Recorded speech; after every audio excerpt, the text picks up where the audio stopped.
chances are if you've been to your local CVS recently, like this one here on Cumberland Avenue, you may have seen this Save Our Store ad hanging on their walls. I know there's a lot in this location here behind me. What they're protesting in this flyer is the Fair RX Act. It's a law that, if passed as is, would ban pharmacy benefit managers from owning pharmacies. This is important because CVS currently utilizes this in their business model.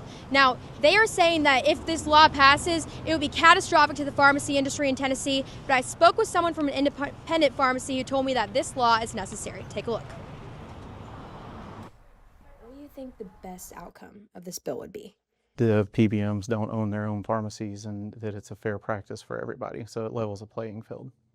Ben Mooney has been working at Village Pharmacy for the past 16 years. The problem they're complaining about it causing, as having to close stores, is a problem they've caused already. The current CVS business model utilizes prescription benefit managers, or PBMs. They decide which medications get covered by insurance and how much they cost patients. Unfortunately, the PBMs, CVS specifically, has gone unchecked for a long time.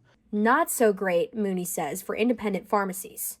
The owner had to make the decision to either close our location or move to a different part of town and change our business practice. CVS has threatened to close over 134 Tennessee store locations if the act passes as is, leaving over 2,000 CVS employees like Seth White out of a job. You really start to kind of panic, not just for you, but for your coworkers, your staff. It's not just my patients from my store. We've got upwards of 20 stores in Knoxville. CVS Health told TVC News in a statement supporting this bill would devastate pharmacy care access and affordability in Tennessee, adding more than 500 patients would need to find a new primary care provider. If they have to close as many stores as they offer, it would throw a wrench in things, but it could also allow for independent pharmacies to come back.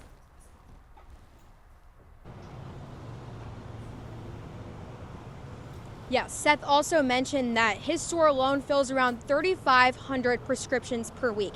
Now, that's a big workload, and he says he doesn't think the independent pharmacies can handle that alone if their stores do close. Now, this is still a developing story, so we're going to continue to keep you guys updated. Be sure to follow us on Instagram at TVC News Now for those updates. But for now, the question remains, will this law cause a big problem or solve an even bigger one?